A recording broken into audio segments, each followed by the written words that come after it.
What's cooking IELTS test takers? To ace the IELTS speaking test, we are blowing up oral hesitation and embarrassing silence by laying out the most insightful tips and tricks which will guide you to success. Stick around, you don't want to miss your ticket to IELTS glory. In today's editorial, we will be dissecting the simple question, what's your name? Talking about name, let's kick things off by making sense out of this philosophical question. What's in a name?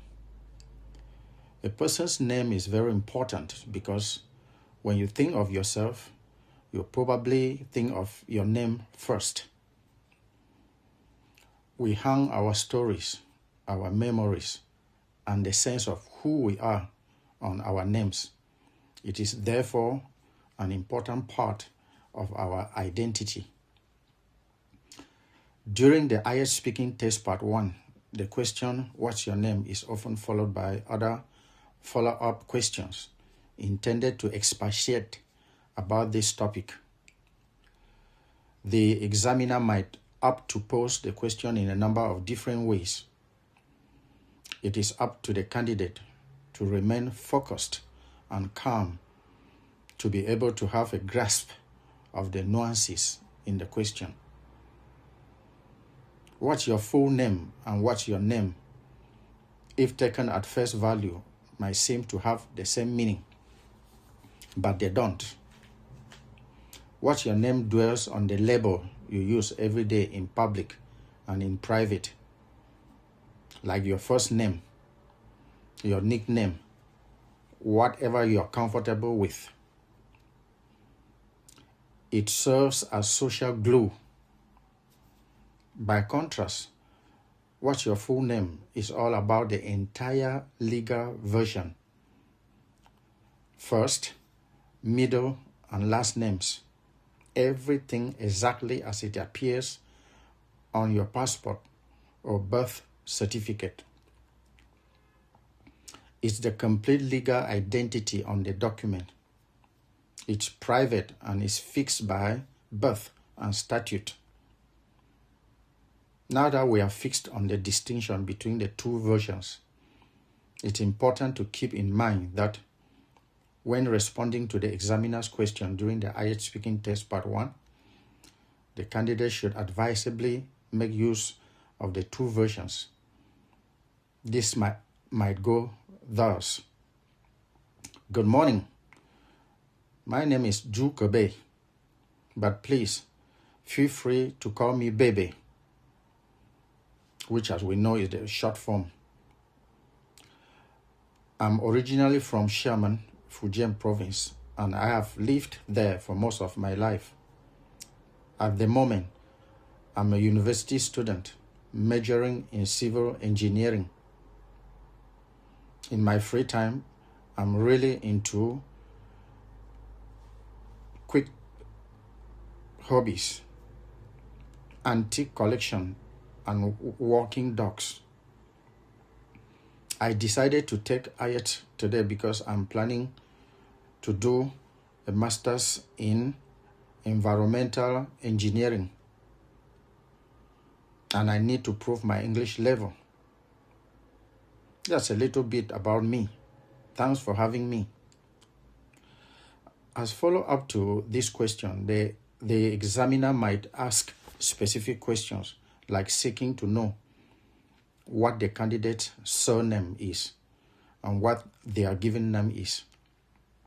Here, it's important to highlight the fact that surname, last name, and family name all refer to one thing, and that given name and first name mean something else. In the West, the name you were given at birth is placed at the beginning, like you will have Barack in Barack Obama, and that is why it is referred to as first name. It also occupies the first position. It is also known as given name because a person's best friend, colleague, family member or priest can give their newly born child a name. So the name is given by someone. On the contrary, a last name comes after the first name. It is also known as family name, surname, because it is passed down from one generation to another. Candidates will do themselves some good by knowing this distinction and being ready to use them interchangeably. This is important because while traveling, you might be given a form to fill out at the airport with the words surname written on it. Maybe official documents in your country largely carry family name, so you might begin to wonder what this word stands for. All in all, candidates should get comfortable using these words in all their forms. In some countries, names have different meanings, so the examiner might want to know whether your name has any meaning.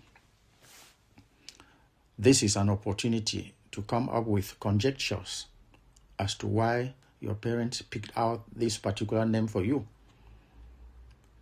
For example, in China, the name Zhe means philosophy, and it's important to tell the examiner that your parents might have given you this name because they wanted you to be philosophical about life. The next follow-up question related to name is about name change.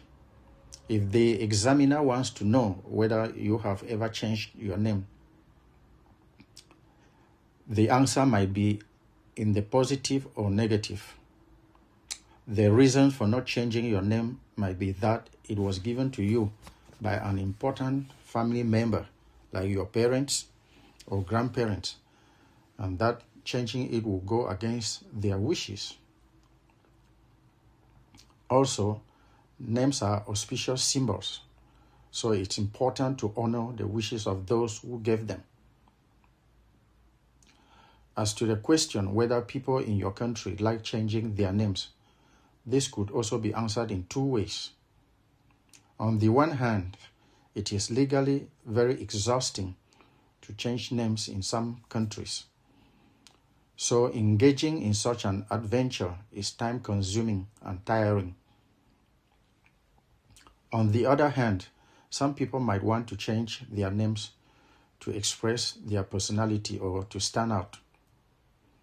This includes celebrities, prisoners, models. Celebrities might want to adopt names that are pleasing to the ear, and some models, in order to stand out in their jobs, might prefer names that appeal to the demands of their profession. Prisoners, on the other hand, might want to change their names to give themselves a new beginning in life. They believe doing so might bring them luck. They take on a new identity and start all over again. Dear IELTS test takers, now that we've come to the end of this editorial, make sure to subscribe so you don't miss the next video. Thanks.